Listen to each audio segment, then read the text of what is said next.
morning to all of you if you're in Singapore. For those who are logged in from other countries and time zone, I guess it could be good evening or good afternoon. Greetings.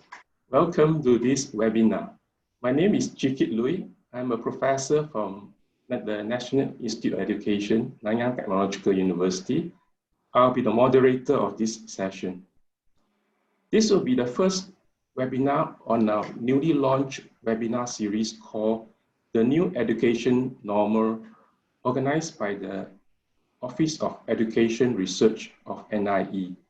So we are talking about the new education normal during and after the COVID-19 crisis in schools, universities, as well as lifelong learning. First, let me highlight a few housekeeping points. This will be a 45 minutes presentation followed by a 15-minute Q&A segment. So I hope that you participate in this by posting your questions to the Q&A function that is found on your toolbar. And if you experience any difficulties, do reach out to us through the email that was on the slide just now if you face any technical issues. Now, we get back to this webinar. The topic is on MOOCs, and related to MOOCs, the topic of self-directed learning. And to talk about them, we are very happy to invite two scholars who have done a lot of research on MOOCs. So let me introduce the speakers. Professor Curtis Bonk is Professor of Instructional Systems Technology at Indiana University. Professor Bonk has published 1,000 books, including his groundbreaking 2020 volume with Rulage on MOOCs and open education in the Global South. In 2020, he was awarded the Indiana University President's Award for Excellence in Teaching and Learning Technology. Professor Bonk has a huge fan base. I think he has very close collaborations with scholars in Korea, China, and other ASEAN countries. Speaking with Professor Bonk is Meina. Meina is Assistant Professor in the Learning Design and Technology program in the College of Education and Wayne State University. So I just learned that Wayne State University is based in Detroit. Professor Chu received a PhD degree in the Instructional Systems Technology program at Indiana University. She has published her work in many journals, including the British Journal of Educational Technology, Internet and Higher Education, ETR&D. So without much ado, let us invite Professor Bonk and Professor Chu to talk to us on this topic of MOOCs. Professor Bonk and Professor Chu, please.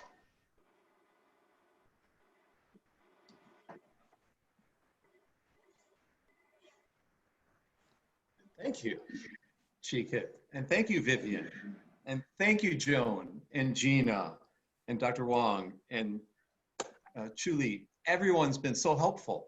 It's been like I was right there again, but it's been 10 years since I visited your lovely campus, and it's been 3 years since I've been in Singapore, actually cutting close to 3.5 now, so I need to get back. It's one of my favorite places in the world. There's so much exciting research going on, and many of my former students have worked with you, Chikit, as you know. You have many of my favorites, or have had. And so I've been updated quite a bit, and I know the high level of quality of scholarship, second to none, that takes place on your campus. So we're honored to be invited in for this webinar series and to provide you a glimpse of 2 of the studies out of maybe 10 that we've conducted. And we'll have references to the others at the end, some of which you can download from the links. If anyone would like a copy of our slides, go to Training Share, one word, trainingshare.com, and look at archive talks. You can download the slides right now, or get the PDF. Both of them are up there, and all my talks are there. So if you want to sneak at some of the other ones, by all means. So we're going to start off with a little bit of MOOC history, if there is such a thing as MOOC history, and some current data, actually, more so, and then our 2 studies. And we're going to have Q&A. So I think I'll share my slides at this point. Is that okay, Chikit? We'll see if we get them up here. Okay. I assume that you can see them. Thumbs up, Meina. Great. So we're going to look at the road towards self-directed learning. We're going to get you on that road through our research. And at the end, we promise 20 tips. I can make a 2 and a 0, 20 tips. So hopefully we can get towards to the end to get through all 20 tips. But first of all, let me point out that in this pandemic, during these difficult times, one of the top places for MOOCs is Singapore. And right behind, actually before that, Bangkok, Thailand. So Southeast Asia is a place where MOOCs are being taken up a lot. We've got new data from what's called Class Central, classcentral.com, showing people in Canada, Hyderabad, India, Singapore, Toronto. We talked about Toronto earlier before the show, and so on. And so there's a lot happening, but we're going to cover study 1, the MOOC instructional design considerations and self-directed learning, and then get to the 20 tips. So poll number 1, let's put this up there. Who in here has taken a MOOC? And are you happy when you take a MOOC? So we'll launch the poll if we can and see what people say about it. There we go. So we've got a poll for all of you, just like that. Some of you are happy, not too happy. We've got 112 people. Thank you all for coming, 112. I wonder what countries we have.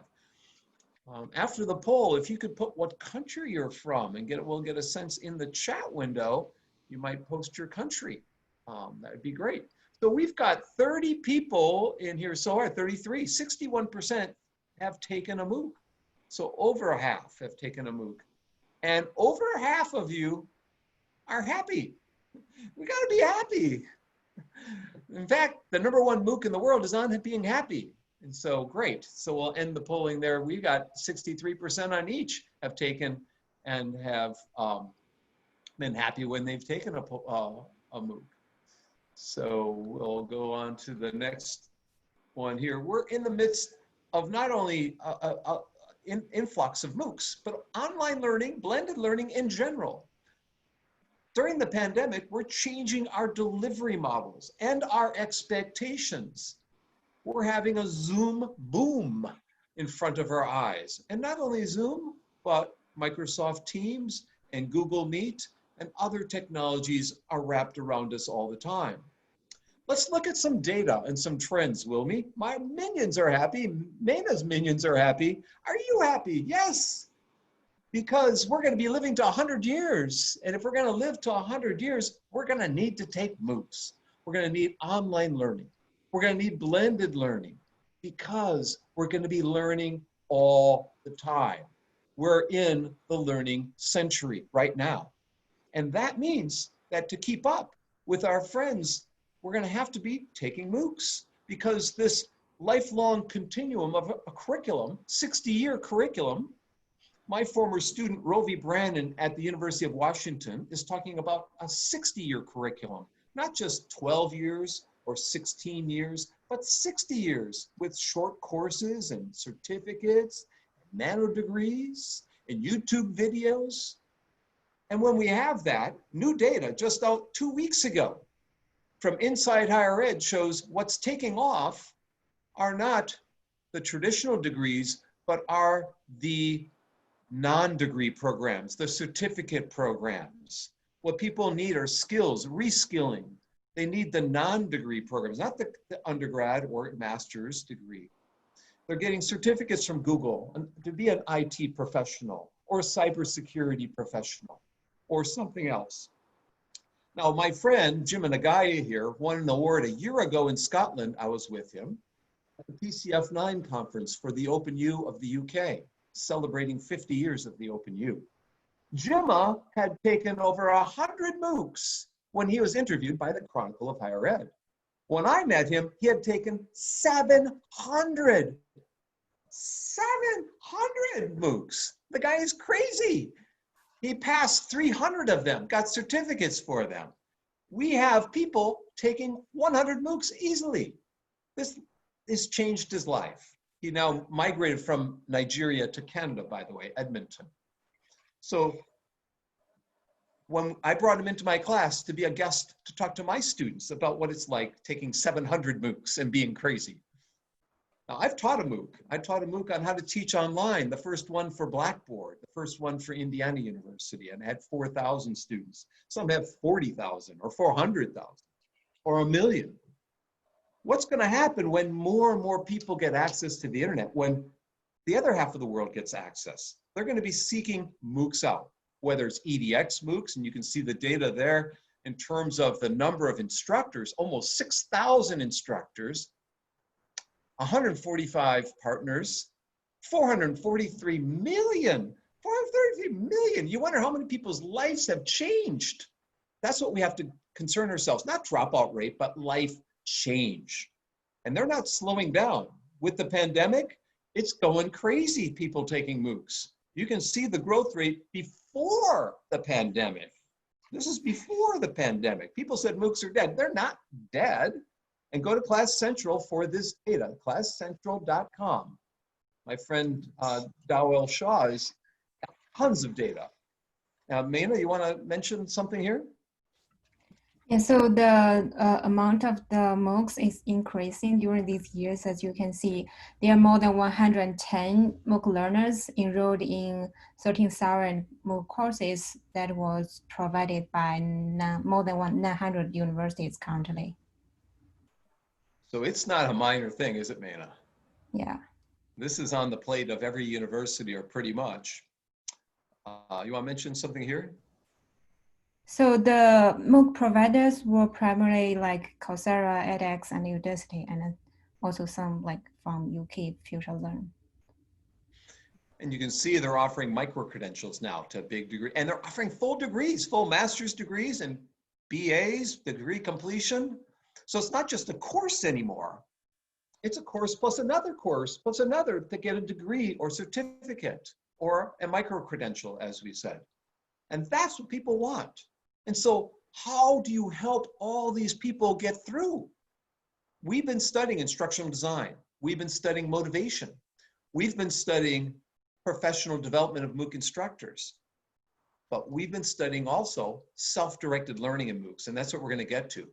Udemy is another company in San Francisco, and you look at the data during COVID in March and April, there people are taking health and fitness and software, IT, personal development, and we get into the surging enrollments in Microsoft Team, meditation, coding for kids, taking the ukulele, learning to play guitar, growth mindset. So stress management during these tough times, virtual teaming, learning how to work in Zoom. And by country, in Italy and Spain, they're taking how to play guitar and music because they're on the porch singing to their neighbor, serenading their lover on the patio. In Canada, they're taking stock trading. In the US, Adobe Illustrator and photography. In Mexico, speed reading. In India, how to start up a business, entrepreneurship. In every country, it's a little different. It's not all the same. And what's happened with Coursera? We got 10 million new learners between March and May. And you look at this, that's the growth after COVID. This is the number of people. If you got that many people, we need to understand how to get them completing the courses and getting their certificates. We need to understand self-directed learning. And what kind of courses do they want? Well, they want data science, computer science, but not just that. They want health and medicine. They want business courses. If we look at these courses, what are the most popular ones? They're IT related. They are, systems, IT systems, creativity, self-awareness, a lot of soft skills as well as hard skills. And you look at the data, again, that's the number of MOOC learners at Coursera, 8 million in 2019. 2020, it's 20 million. EDX has gone from 5 to 8 million. FutureLearn from 1 to 4 million. And the traffic in April, look at the jump, it just skyrocketed. If any of you are graduate students, there are so many questions that you could be asking, research that you can be doing. If you're a graduate student, it'd be easy to do a dissertation on MOOCs. You get done. There's so much that needs to be done. Jump in somewhere, you see. You can see the number of followers pre-pandemic computer science. You can look at the followers and post-pandemic followers. You can see the jump in certain areas. Personal development jumped, business jumped, art and design jumped. So some surprising things have happened. My colleagues and I, Dr. Tom Reeves from Georgia, University of Georgia, Dr. Tom Reynolds from National University, Ka Jong from Wayne State with Meina, and Mimi Lee from University of Houston have worked on 3 different books on MOOCs. The most recent one is MOOCs and Open Ed in the Global South. If anyone would like all the front matter free, send me an email or just go to moocsbook.com, moocsbook.com. You can have the free stuff. So we've been, this just came out this year, we've been asking people about what's going on with MOOCs. We have a chapter in the book from Nepal. What's going on in Nepal? They have young kids, middle and high school kids, who are getting English training. They're getting English certificates to prepare them for college. So if any of you are in the K-12 space or the school space, one place for K-12 is English training. Another place for K-12 is advanced placement. Another place for K-12 is test preparation, entrance exam preparation. Another place for K-12 is if kids get sick, being able to take a MOOC as supplemental resources to catch up to the rest of their colleagues, the rest of their peers. There are a lot of ways to use MOOCs. For medical school training, for taking an anatomy course to get people ramped up in particular, maybe to do well in, to retake those courses. We also see MOOCs happening for teacher professional development, like my MOOC was. And so my friend Sanjaya Mishra from the Commonwealth of Learning worked with Nathaniel, whose name I can't pronounce, last name, and Martha Cleveland-Innes on MOOC. And it's these are free MOOCs for teachers. So if any of you are teachers, check out Athabasca University in Canada. You know, they're teaching teachers around the world in their MOOCs. It's great. It's one of the best things that's ever happened in life. But they're looking at the community of inquiry models, social presence, cognitive presence, and teaching presence when they design their MOOC. And they've done many MOOCs, by the way. The Commonwealth of Learning is out of Vancouver. Athabasca is near Edmonton. In Canada. Oh, Canada. So these are some of the modules in their course, in their TELMOOC. And so they have a chapter in the book. And another chapter comes from people around the world who are doing climate change research with kids and getting kids to be excited about what they can do in their local communities. And we really need that today. So there's MOOCs for a cause. MOOC to clean up the night market in Taipei, for instance, be MOOCs for a cause. To help pollution problem in some city in the US, to help with the fires, and so forth. MOOCs for a cause, okay? And then aid MOOCs in India. They're, in Africa, sending text messages to farmers about crop fertilization and rotation and pricing and other things. That's another chapter in the book. So those are just 4 sample chapters because Chikit wanted us to talk a little bit about K-12. So we gave you some K-12 examples, an adult example here as a final example that's been very, very impactful. And that's called MOOCs for Development, or AGMOOC. Go to agmoocs.in, India. So we're going to get into study number 1 and then study number 2. Study number 1 got published about 1.5 years ago in Online Learning Journal. Study number 2 got published a half year ago in Online Learning Journal. So they're kind of follow-ups, but not really. The first study looks at MOOC design considerations and challenges. And it was really Meina's qualifying exam in many ways. And then study number 2 became her dissertation. We won't talk too much about the other 8 studies we've done, but we've got a database of 3,200 MOOC instructors. So Meina worked really hard, and my other grad student at the time, Anissa Sari, worked really hard, and another one, Ying Tang, who came from Hong Kong and sat in one of my classes for a semester. She's a Timothy Hughes student. You know Timothy Chikit. And she came to work with us and sat in my class and met her husband in my class. So she's stayed in Bloomington. So the three of them worked really on creating a database of 3,000 MOOC instructors. So we decided to look at how do they design their courses? What is their motivation?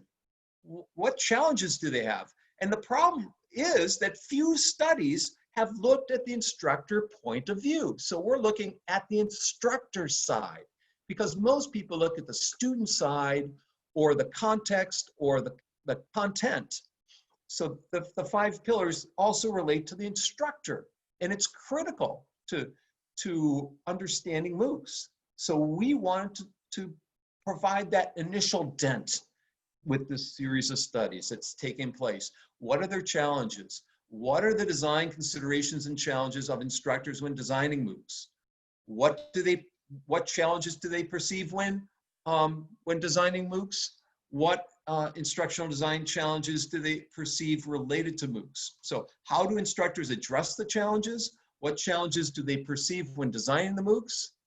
And what considerations do they have when designing the MOOCs?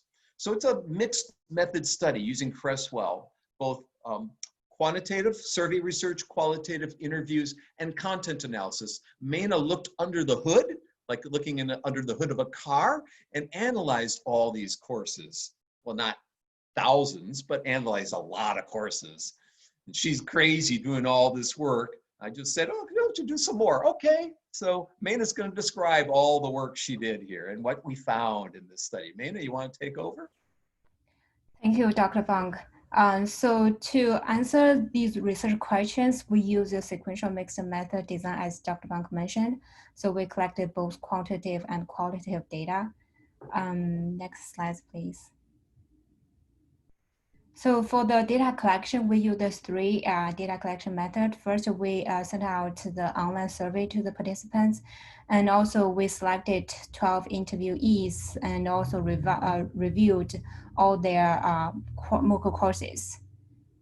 So 143 responded to our survey. Among those respondents, we selected 12 interviewees. They were from different countries like the US, UK, like China, Canada, etc. They had different subject area backgrounds. Some of them teach language and literacy. Some of them are from education or chemistry field. And their courses were provided in different platforms like Coursera, Canvas, Future Learn, and edX. And keep in mind that our database grew. So this is the earlier study, it grew up to 3,000. This one, we had 2,000 in the database at the time. Yes. So to increase the trustworthiness and the reliability of this study, for each research question, we use at least 2 data sources. For example, for research question 1, we use the survey data and also we use the interview data and MOOC course review, document review. For the quantitative data, we use the descriptive statistics. Qualitative data, we conducted content analysis. So the number of MOOC the instructor has designed, the majority of them have very limited MOOC design and teaching experiences, as you can see from this figure. So 83 instructors has only designed 1 MOOC courses. So many of these are arm-twisted instructors, probably. That's why they've only done 1. And probably they could, one's hard enough. And if you look at the data here, you can see that it's quite varied. Early on, the research showed from Jordan's study in 2014, about 40,000 was the average size of MOOC. And then I think it's Ho's research out of Harvard was down to like 8,000 is the average size. Here, we didn't ask what the exact size was. We asked for a range. So they were quite varied. Some were more than 20,000, some were less than 5,000. Yeah, so from our study, what we found what are the design considerations of instructors when designing MOOCs?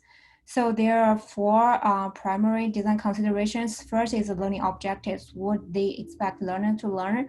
And also regarding the second one is how to assess student learning with the large amount of learners.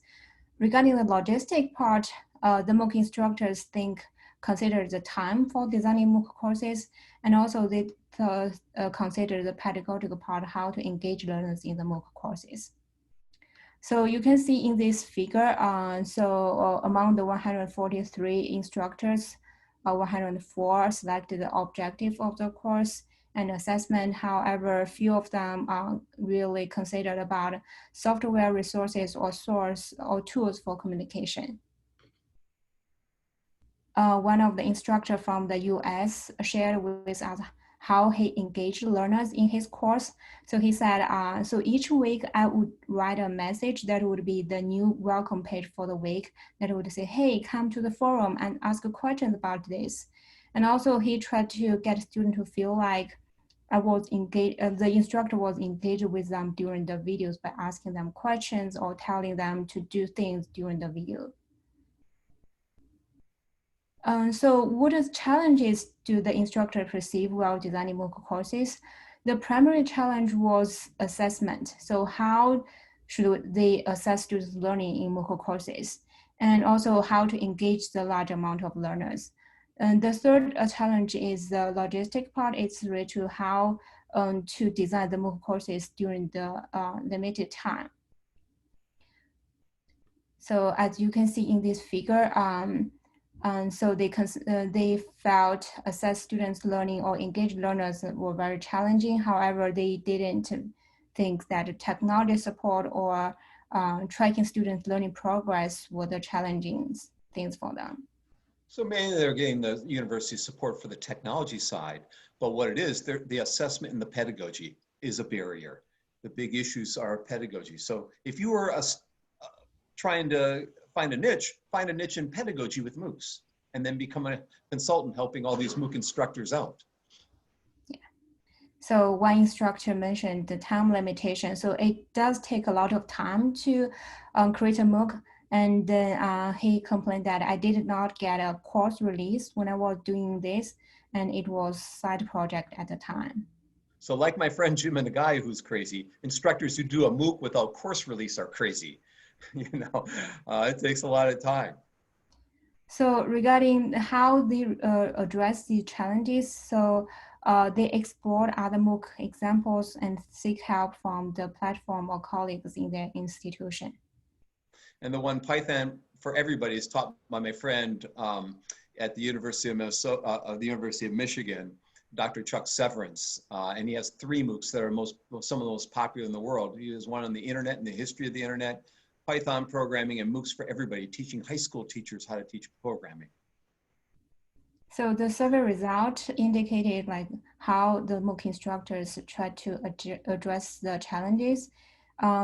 They look at other MOOCs and seek help from the platform. However, they seldom try to address the challenge by reading news or attending conferences. So looking at your colleagues' MOOCs, that's the #1 way, just peering in and then browsing. That's how we're being trained today. If someone designed a training program, that might be better, but for now, it's browsing. So one MOOC instructor from the US mentioned, so when I started making the MOOC, I could see MOOCs that other people have already done. So this is the way how he learned. So from this study, we found that the time limitation of creating MOOCs were the primary logistic considerations, which aligned with the previous study from Dr. Hill and Watson study. And the pedagogical factors were the primary design considerations and also challenges. In pedagogical consideration and challenges, assessment and engagement strategies are the main considerations. So the second study builds on that first one, and we have 3 actual publications in the last year. 2 are listed there. Both of these are free online. You can go to Online Learning Journal and download it right now.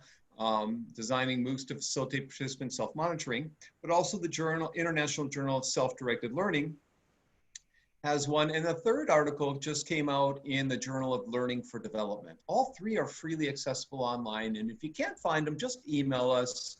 And we base this on Randy Garrison's model. My old friend from the University of Calgary has looked at many issues in distance learning. He is kind of the historian of the field, and he has books, and he has a book on blended learning, but he looks at how motivation, self-management, and self-monitoring impacts self-directed learning. And we use Garrison's framework for this study because learners need to be more self-directed. They need the strategies to be successful out there, according to several studies that have been published recently, the Littlejohn and Milligan study and others. Self-directedness of a learner is not just recent with MOOCs. Hemstra pointed this out in 1994. Self-directedness of a learner may vary in terms of the learning environment that they find themselves in. So it may vary from one environment to another. So we need to understand MOOCs because they are different from a face-to-face environment. We need to understand the instructional design and how it influences the learner and the learner's success, according to my good friend Karen Swan at the University of Illinois and Randy Garrison and others. But few studies have looked at this from an instructional design perspective, have looked at STL. And we won't know anything about designing MOOCs from an instructor perspective unless we start looking at it. So the purpose of the study is to inform instructors and instructional designers and MOOC providers of current practices in MOOCs to facilitate self-directed learning. Now, the Commonwealth of Learning have a MOOC they call a MOOC on MOOC to train people how to do MOOCs if they're in Malaysia, India, Indonesia. And Meina and I recently provided a webinar for some folks that they were training in Malaysia back in March. We're doing a lot at the Commonwealth of Learning. Go to col.org. Our facilitators, if Vivian types in the chat window, col.org, and type in trainingshare.com to get my slide. So how do MOOC instructors perceive the participant SDL skills? How do they perceive their facilitation of the SDL skills? And how do they design and deliver, not just design. What happens is a lot of folks were involved in the design. The delivery, they kind of slacked off on a little bit to facilitate SDL skills. What technology is being used, what technology features and functions are being used. Again, mixed method study number 2, Meina. Thank you, Dr. Bonk. So we use a mixed method design in this study as well, and we conducted a pilot study with 4 instructors through interview and survey with 40-80 instructors, and then we created our formal survey and get response from 198 instructors, and we conducted some instructor interview with 22 instructors in this study. We also reviewed their MOOC courses as well. And along the way, we collected supplemental data on students, and we've interviewed a bunch of students last summer as well. And each one is interesting. And I pushed Meina to do 22 interviews. We weren't originally going to do 22, but she did 22. So she should get some credit for doing all that work. And then together we interviewed a bunch of students in Syria and in UK and the US. It's fascinating. It's just fascinating. Thanks, Kurt. So these are the data collection methods survey. So we use the volunteer sampling method. And as I mentioned, we had 10% response rate for this study. And we conduct some instructor interview with 22 MOOC instructors, and we reviewed their MOOC courses. And a lot of people are willing to be interviewed. And you can see the list up here. Yeah, so these are their background information. They are from different countries and different subject areas. Their courses were delivered through edX, Udacity, Coursera, etc. And the last 3 columns are related to their experience of design online or blended courses or the delivery mode of their MOOC. And I with T means instructor with a TA, right, Meina? Yeah, yeah. So when it doesn't have help, without T means they're working really hard. Yeah. So for data analysis, for quantitative data, we conduct descriptive statistics. Qualitative data, we use content analysis. Next, please. And you can see that the MOOC subject areas are quite varied, but health tends to be a lot of health and medicine courses. But here's social science, language, and literature. So what we found regarding instructor perception of self-directed learning, a majority of them thought these skills or attributes are not static, and the self-directed learning as a set of skills or attributes could be changed. Next, and please. That's key. They thought it could change. That's the key finding of this study, by the way. We can change their self-directed learning skills. Go ahead, I'm sorry, ma'am. Emma shared her understanding of self-directed learning. So she related to self-management and motivation. She said, when I think about self-directed learning, I think about students managing their time, managing the coursework on their own, and how it fits into their schedule and lives. For the research question two, what's their perceptions of facilitation of self-directed learning? Most of them thought they can intentionally or unintentionally facilitate students' self-directed learning. So actually emphasize the importance of both instructors' facilitation and students' self-directed learning. So she said, we have things like assignments, we have things like online forum, but there are ways that we scaffold the learning experience, but students still have a lot of choice. For research question one, what were the strategies that they use to facilitate student self-directed learning? We divide this by three parts. One is motivation, one is self-management, and the last one is self-monitoring.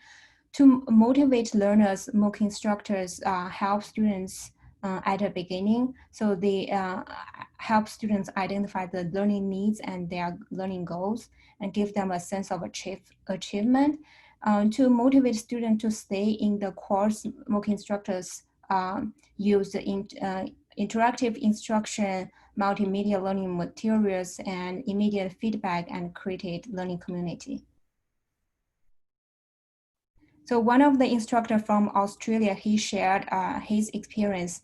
He asked the student to share their learning goals at the beginning of the course through this interactive map. And also he created a Facebook page for learners to interact with each other in order to create a learning community. When I did my MOOC, I had a globe and I put stickies on where the students were coming from as an opening activity, an ice-breaking kind of activity in my MOOC for Blackboard. To help students with self-monitoring, they helped with their cognitive and metacognitive process. For example, they used quizzes for their self-assessment, tutorial on technology use, and provided learning advices. Also, they encourage students to reflect and think critically by providing reflection questions or building learning community. MOOC instruction and teaching assistant also provide the external feedback to learners. So this is an example that how they use self-assessment with automatic feedback in the MOOC. And they also provided progress indicators. This is an example of the peer assessment. So peers were assigned to review each other's assignments in the course. The last strategy is regarding self-management. They help students manage their learning goals by providing discussion questions to and also appreciate students' learning goals. For time management, they provide time frame, progress indicators, and short learning units. And also they had flexible timeline to help students manage the resource and support. They provided flexible learning resources and clear expectations, etc. This is an example of the time estimates in the MOOC course. Regarding the technology used in the to help students self-directed learning, they used the 4 primary methods, including the synchronous communication, asynchronous communication technology, multimedia, and feedback technology. For example, for synchronous communication, they use Google Hangout and YouTube Live to hold the question and answer time or the synchro live sessions. They also leverage the discussion forum, which was very widely used in MOOC courses, and also some use blog. Next, please. So in this study, we found that MOOC instructors thought student self-directed learning skills or attributes could be changed, and also they can play a role to facilitate students self-directed learning. Regarding the specific strategies, they facilitate student self-directed learning from motivation, self-monitoring, and self-management. And also technology plays a very important role in facilitating self-directed learning. Regarding the technology expectation, they expect to have adaptive learning systems, artificial intelligence system, and learning analytics to support students self-directed learning in MOOCs. In the future. And so this is an optimistic finding. We can change students' SDL skills. The future will be even better. Future will be even brighter. So bright that we have to wear shades. Kurt will MOOC instructors and instructional designers should think about building learning communities, whether it's a map or interactive map of some kind, and find ways to inspire people through intrinsic means as opposed to extrinsic. For MOOC providers, think about how you're creating a more personalized learning environment, maybe with learning analytics or a dashboard of some kind to support the instructors, to support the students, to support the other stakeholders that might be involved, to help personalize the learning environment. The third study that we're not getting to is the one on personalization of learning that we'll give you a link to in IRODL. But before we get to that third study or talk about it, we're going to give you 20 tips that Meina and I have found.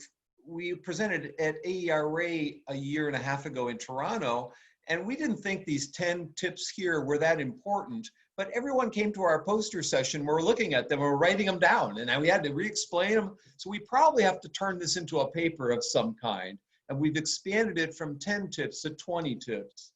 But you know, as Meina pointed out, helping learners set the goals so that they become metacognitively aware of their goal setting, where they need to work on, what they need to work on, building that learning community with peers and with the instructors and with the TAs maybe. Providing opportunities for peer feedback, system feedback, self-feedback, and instructor feedback always. Embedding quizzes in for self-assessment so you know what you know and you know what you don't know. And progress indicators so you know how far you've gone and how much more time it's going to take. Providing those reflection questions, embedding them in intermittently within the MOOC course. And have short learning units, not long ones, you know, maybe 5-10 minute long activities or modules so people can complete them or get a sense of completion. With flexible timelines for delivery and completion of those goals and modules. Estimate the time that it's going to take for completion and for delivery, and then make those materials available, those optional materials available, so they can come back, they can use them later. So, so going back through here, helping students set their learning goals. Meina, you want to read this one? So one instructor shared how he helps students set their learning goals. I have asked at the first page of the course why they are taking the course. So that is the goal. A lot of people say, I'm a teacher and I want to do the stuff with my kids, or I want to update my knowledge. So get them to think about why they're doing it. Yeah. And Joshua from the UK says, we use a lot of resources and then we use a discussion board. Those are the ways we build community. Doesn't sound like much, but that's what they're relying on. It's been useful for the MOOC that we had here. And in terms of here's offering immediate feedback, just an example, and embedding a quiz for self-assessment. And Meina had this one up on progress bars, reflection questions. You want to mention that one, Meina? As we mentioned before, the instructor introduced kind of moments in the video, let the video stop and then have a question in the video so that student can reflect what they learn. And then shorten the learning units to 6 minutes long, the introduction, maybe the ending, but have flexible timelines. Tell people you've completed, you know, so much %. You might want to reset the deadlines. Maybe they had something come up and they didn't finish. Give them a chance to come back to it, redo it, take it again. Highlight the estimated timeframes of the things, the components they didn't do. Here's how long component number 2 will take, component number 4 will take. And make available as optional materials. Some people want to read, some people want to watch the video, some people want to see the animation, some others want to do something else. So make options available within the course. Those are the first 10. Quickly, the second 10. Who? The World Health Organization is who? Right now, the World Health Organization isn't doing so well in terms of our current president's idea. Well, anyways, we won't get into that. Oh, and I'll be quiet. Anyways, who has helped? They've created a COVID-related MOOC. And they've created a structured learning environment that lays out the syllabus, lays out the modules, lays out the title, so students know the objectives. They know what's expected of them. There's very clear instructional design embedded within this course on infection prevention and control of COVID. They also structure things with visuals, have graphic organizers, might have concept maps or mind maps, some kind of visual overview of the course that helps people become more self-directed. They can see it, not just hear it or read it. They also have the completion modules so you can get a certificate of completion. 2 of my students took the World Health Emergencies course, a World Health Organization's course, and got certificates on COVID. Paula and Swamp Mill are actually 2 of my students. So this is popular. This is very popular with COVID today. Very important, actually. So we also looked at a second MOOC, the Science of Wellbeing, which has over 1 million learners from Yale, it offered by Yale University, Laurie Santos. Very successful, the most successful MOOC. And she does a number of things in there. She has the weekly overview, dividing the content up, chunking it into manageable pieces. And she lays out for the students what they're going to see in week 1, week 2, how much time it's going to take. Very detailed so they can get through that gigantic, most popular MOOC. She records and does captions so that they can read the transcript from the videos if they are hearing impaired, for instance. So she does the captioning. And she records like a flipped classroom, records them ahead of time, and highlights in the transcripts what might be important. So the full transcript is made available for the students, and they can highlight, or the instructor could highlight and focus in on them and do quick checks with questions, quick checks of students learning with simple little pop-up questions or pop-up quizzes, and providing students, again, with options. Here's question 1, question 2, question 3. There's a choice. You can watch the video, read the materials, and then answer the quiz. Or you could just do one or the other. If you know the materials, you can skip them. So they give them ways to cut corners if they know the content already. And then it shows a visual of the tasks that are completed so far and the weight that they have on the exam. So what have you completed? What do you have left to do? How much time is it going to take? This is vital. This is extremely important for learners. I think if anything, this is the one page I would use the most if I was a learner taking a MOOC. I would go to this page. If you don't have something like this and you're designing a MOOC, you're doing a disservice to your students. Also, that the visual progress of learning might be on display. So it's not just maybe having the times and dates, but you might have a visual progress bars and so forth. And she has a weird thing called rewirements. Rewirements are assignments where students put to action the lectures. So if she's teaching about a gratitude letter, they'll write a gratitude letter. And might say, Chikit, I'm writing to you. I'm so happy to have you invite me for this letter, for this webinar. You know, please invite Meina and I again. You know, so I'll write a gratitude letter. Put it to work. Operationalize it. What you're going to do. If the focus on sleep or meditation or whatever it is, savoring the moment, getting people to be happy about life. That's what her class is about, being happy. And then this is really important too.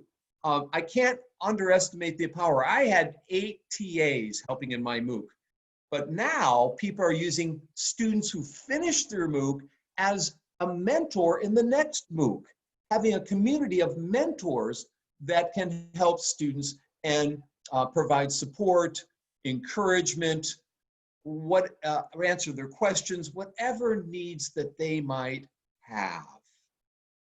Community support. And so Chuck Severance at Michigan does this, and he has people take videos of themselves, introduce themselves. He has office hours in different countries when he visits them. That's another idea that you could use that he does. A 21st, an extra item is peer graded assignments and how you structure those peer graded assignments. So it's, you know that there's going to be someone giving you feedback.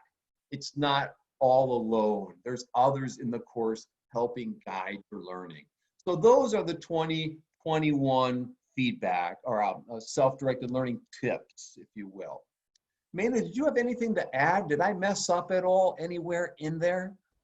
No, it's all great. Thanks. Later, she'll tell me about how I all messed up, you know. But now she was being nice. So do we have time for a third study?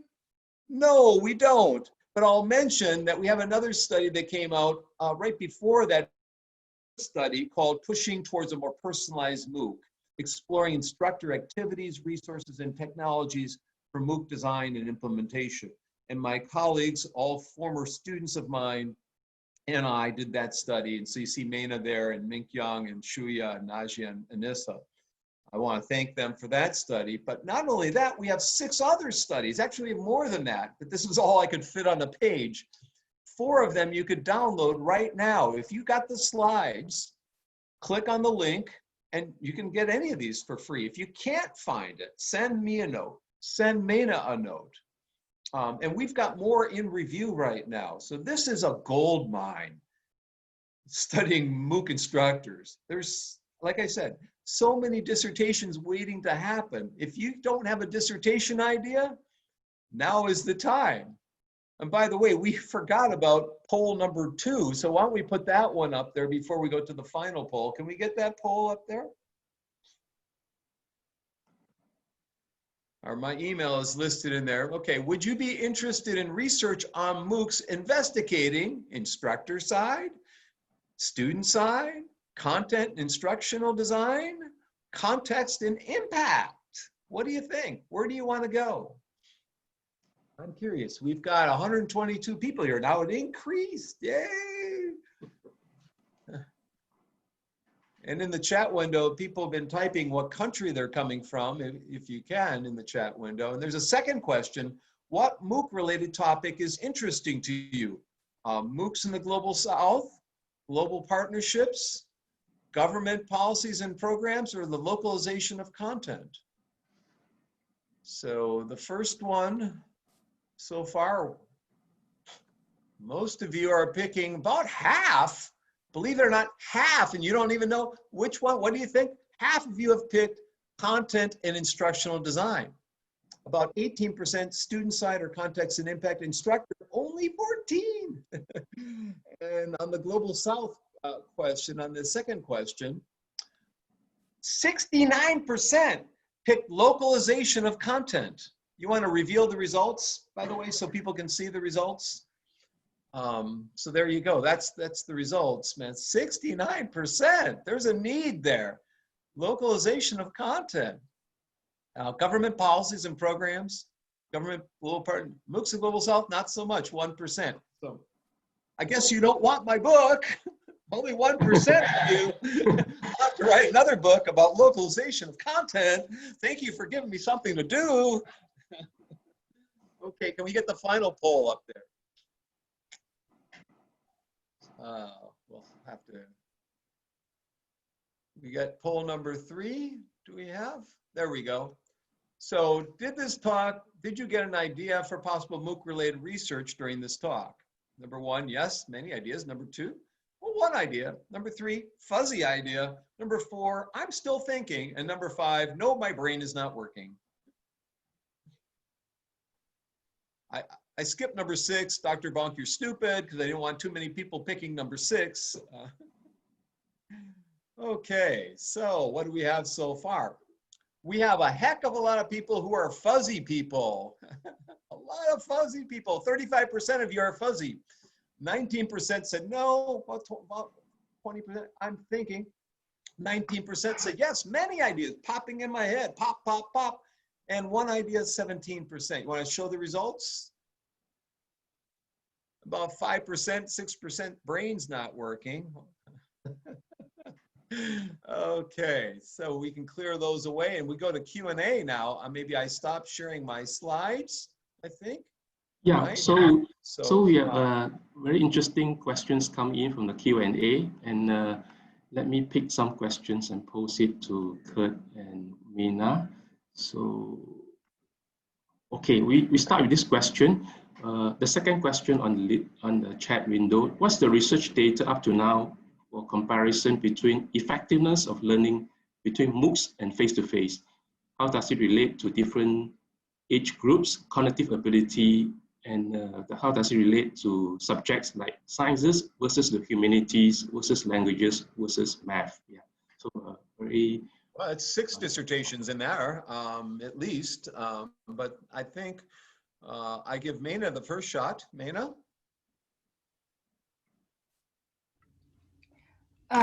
So about the counter data related to the comparison between face-to-face and MOOCs, I know there's some research regarding how to leverage MOOCs to their face-to-face classroom teaching in the higher education. I haven't seen many studies regarding comparing these two. I think maybe there's a possible research direction for the future researchers. So what's happening is people are using MOOCs as a flipping device. They're using MOOCs to add to a face-to-face class, as opposed to compare to a face-to-face class. In fact, MOOC is a different environment. In fact, I would say the biggest concern of MOOCs drop out rates. I'd call it drop in rates. I want to have people drop MOOCs because that means more people have stepped in. The problem with MOOC is a library book. A MOOC is not a class. A MOOC is a library book, okay? It's like a library book here. What percent of that library book am I going to read? Chapter 1, Chapter 2, and they take the book back to the library. Did I improve my life from reading Chapter 1 and Chapter 2? Yes. Did I read the whole book and complete it? No. Well, MOOC's the same way. We go in, we take a module, we might complete 1 or 2, and we go and put it back on the shelf. For about 75% of people, MOOCs are a book. For 25% of people, MOOCs are a course. So it's different than a face-to-face class. Also, the majority of people are taking MOOCs to supplement a face-to-face class, as I said, to add to. And I have my students take a MOOC, write a reflection paper. If they do, they can delete the midterm. If they take a MOOC and they write a reflection paper and they pass the MOOC, complete the MOOC, they can delete the final. So I'm having my students take a MOOC in addition to my class. They're basically signing up for my class and taking 2 classes. So you can think about it differently.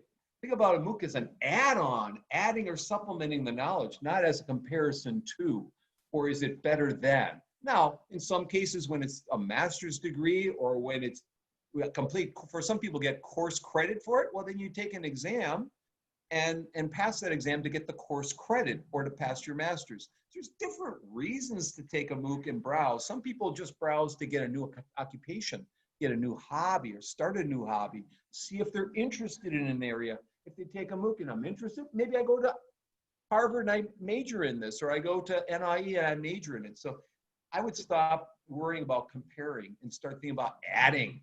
I'm a former accountant or a CPA. I think more is more. Educators think less is more. More is always more. Okay? So the second part of this question, I'm going to skip because I don't know a single thing about that. So we have more questions come in? Sure, yeah. Let's take the next question. I think this is related to a question of whether there's research that says for learners to take MOOC, what age groups that are more successful. So the question is, MOOCs are for adult learners who may be more capable of self-directed learning than younger learners. The adult learners, they are more successful learners compared with younger learners. Yeah. Meina, you want to start? That's a great question. So there are some studies related to the, a majority of them are related to higher education for the adult learners. There are some related to K-12, but it's not specific in MOOC settings, maybe in face-to-face classroom or in online settings regarding their self-directed learning. But even though they were younger learners, they still, it's also necessary for us to facilitate student self-directed learning from the younger age. So as I mentioned, the majority of the study may be more related to adult learners. But if you read the email I'm getting from Nepal with the middle school kids and high school kids, it's amazing. They're getting so excited about getting credentials before they go to college. So I think it depends on the purpose. See, the adults tend to have a purpose for work. We want to get upskilled and reskilled to get a new job, get a promotion, get more pay, get reskilled. With younger kids, it's the incentive becomes getting ready for college, right? Getting credit, advanced placement for college, or finishing a high school secondary degree because you may have dropped out. So it depends on what the incentives are for what's the ideal age group that's involved and what kind of supports or scaffolds that you can provide those secondary students to get their English. But overall, yes, I would say there's no study that I know of looking at adults in particular, but the age groups that I tend to find the majority of MOOC participants tend to be 22 to 40 something, 44. But there's plenty of people taking them in their 70s and in their 60s, and that will continue to be the case. In my early studies under age 18, about early studies in just using OER before MOOCs came out, was about 20% of people were under age 18. So it's quite a wide variety. There is no one best age range. I think it, again, depends on purpose and incentive. Yeah. We have another question. Thank you. Before that, you kind of overrun. Kurt and Meina, are you okay to continue until, let's say, 10 Sure. or 15 past the hour? Yeah. And I want to say those first two questions were great, and they were fishing for an answer. So I have a fish for you because I didn't answer fully either question. So we give both of those questions were like very good questions. Wonderful. I imagine it's face to face. You give them a little gift. Yeah. Okay. Well, I forgot that. I have a special suit here for my question and answer time. So I have my pink hat and my pink suit coat, just Oh. get my brain working a little better here. Okay. Question number 3. Okay. Let's see. I think there are other related questions about MOOCs for universal learners, ages. So I'll cover that. Let me move on to the next question. So it's a question on self-directedness. So considering that people have different levels of, different degrees of proficiency in self-directed learner, with learners, some having very low degrees of self-directed, some high, do you think it's worthwhile to consider differences to design to have more personalized MOOCs? Meina, try first. Sure, I will try my best. So because, that's also the study that we also conducted from the learner side to see how different levels of learners have different strategies regarding their self-directed learning. Regarding whether it's worth to consider these difference to design personalized MOOCs, I think it's worth to do that. There are several strategies that MOOC instructor mentioned how to personalize the MOOCs to help students with different self-directed learning abilities. Like they expect to have some learning analytic to support the teaching in the MOOC courses so that they know how the learner's learning progress. And also they expect to have like artificial intelligence to kind of personalized in the MOOC platform. So these are the several strategies that the MOOC instructor mentioned through our study. But we hear about AI all the time. Very few are using AI. Where they're using AI is on the exams.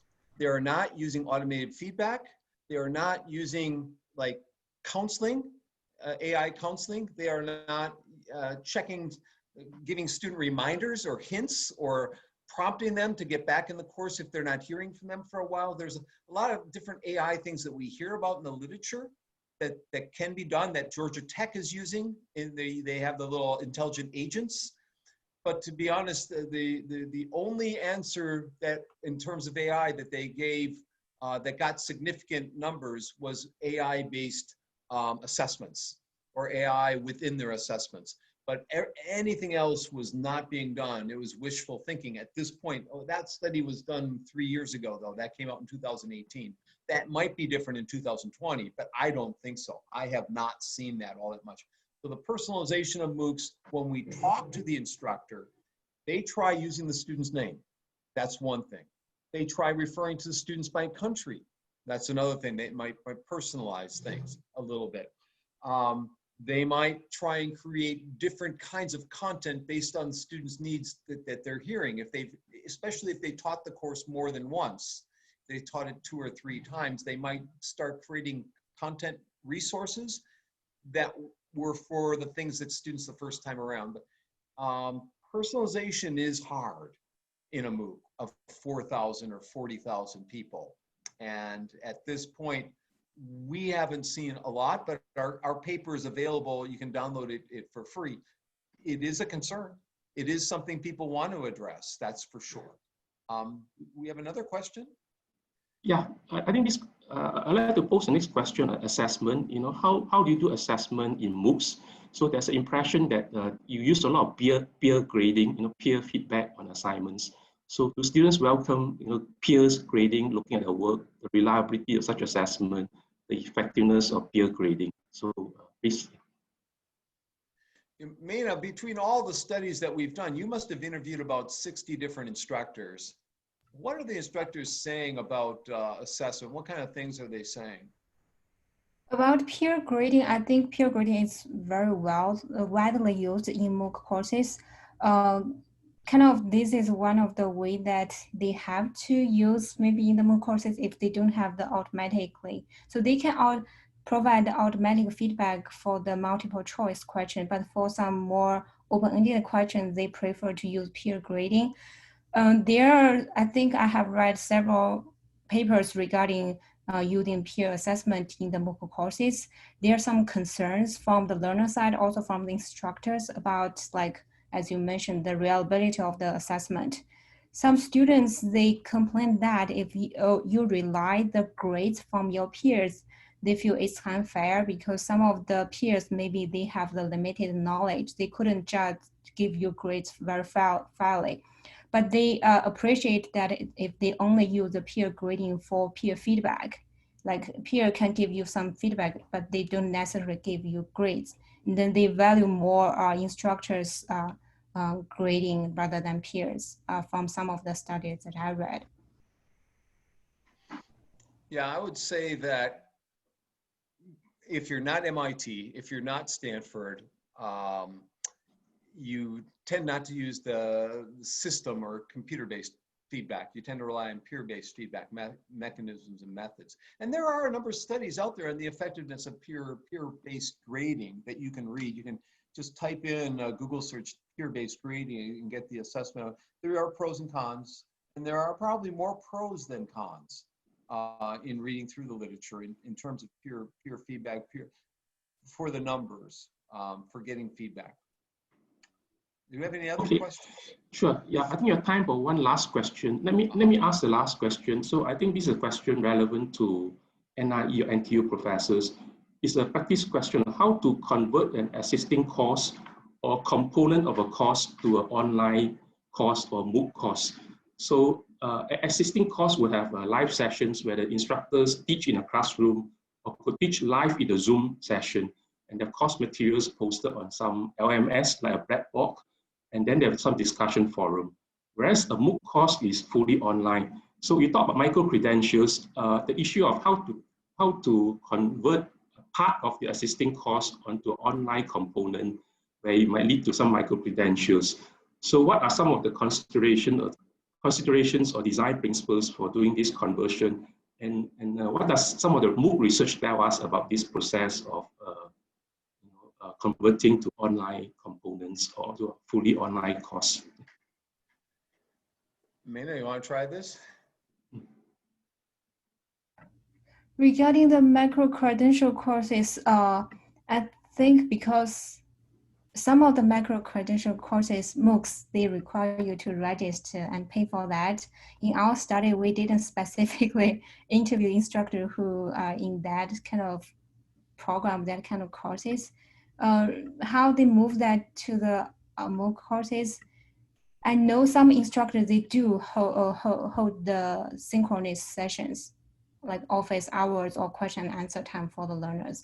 Like some of them, they just use a self-paced. The majority of them maybe use a self-paced or kind of courses. I don't have the better answer for that. Maybe Dr. Bonk can share your insights. That's right. We didn't mention that a lot of the courses, after they're offered a first time, they might offer them a first time with an instructor with a synchronous Blackboard Collaborate or Zoom or something. And then after that, it becomes a canned course and then it's a self-paced kind of endeavor. So it changes. And in some, of those 10,000, 11,000 MOOCs that are out there, I don't know, maybe 30%, maybe more are of the self-paced variety. What was kind of interesting is that in Malaysia, in Indonesia, they were smaller MOOCs and they would have meetups. They would have more opportunities for students to meet the instructors. They had more like 800 in our study of Malaysia and Indonesia MOOCs. They had student enrollments about 500 to 1,000, and they would have optional meetup kinds of things. So their sense of a MOOC was different in perspective from those that were in the West. And so how they designed the MOOC, and we asked them about the instructional design components, were different than what was happening here. And so I think read both online learning articles. They'll get into this, read all three. They'll get you a lot of ideas about the instructional design and how to ramp up or how to take a course. But we didn't ask specifically how they take a traditional face-to-face and make it a MOOC. That was not part of our particular study here.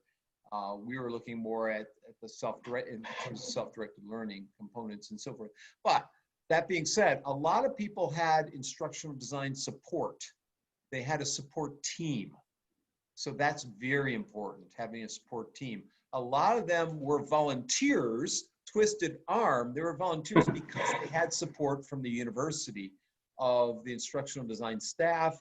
They had a video production person. They might have someone for editing. They might have had an assessment or a pedagogy person. Some might have multiple players. It wasn't a lone instructor. Often they had support somewhere in their university or campus system that would let them design. I think we were more impressed with the thought that went to the design of the course, but we weren't as impressed in the actual delivery of the course to be personalized. They're thinking about personalization when they're designing it, but when they get all the students signed up and it's ready to go, they weren't as concerned with the personalization at that point. That was kind of interesting. You might take a look at the personalization article for that. But I've tried answering a long-winded answer because that's a hard question and a lot of fishing for answers here. So yeah, thank you, Kurt. Yeah. So we end the Q&A. For those who post their questions, we try to answer most of them. For those who are not, so apologies.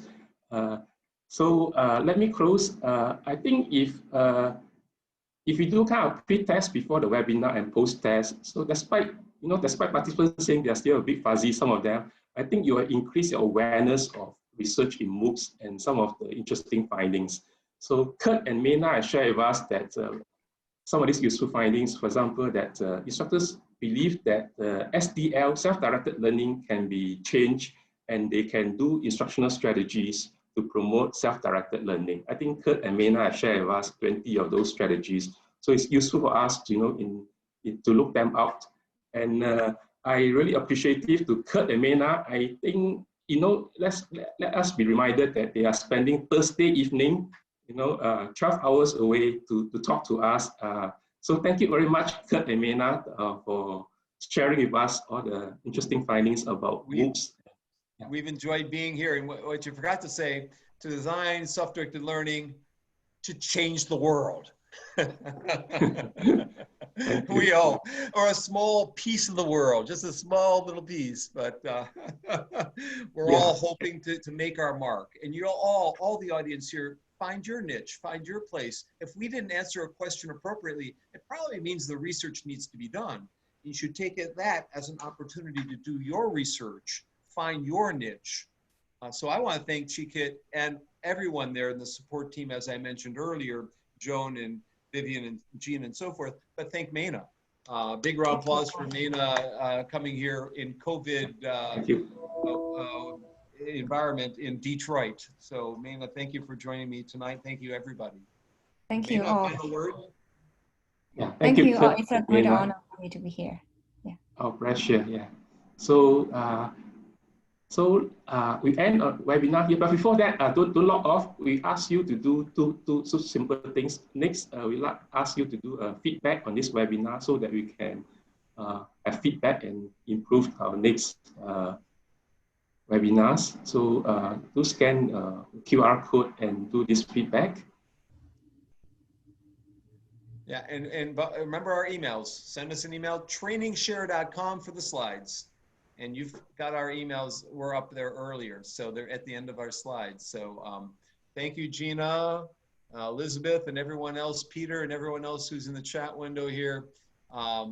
It was great to be with you here tonight. Kim, Penelope, Lang, and so forth. Yeah, we can continue to be in touch. Kurt and Meina welcome emails to ask for materials from them. So let me now See you use in the airtime. Singapore sometime. Oh yeah, we'll bring you back to Singapore sometime.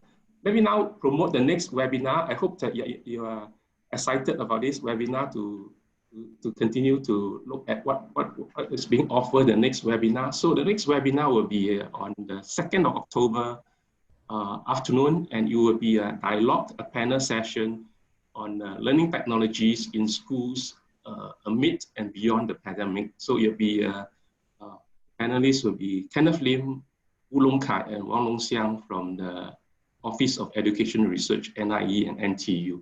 So put it on a diary, and so it leaves me to thank all the participants who are coming on early Friday morning to listen to our webinar, and thank you for your participation, and thank you to our speakers for spending their Thursday evening with us. Thank you. Bye-bye now. Bye-bye. Bye. Bye-bye.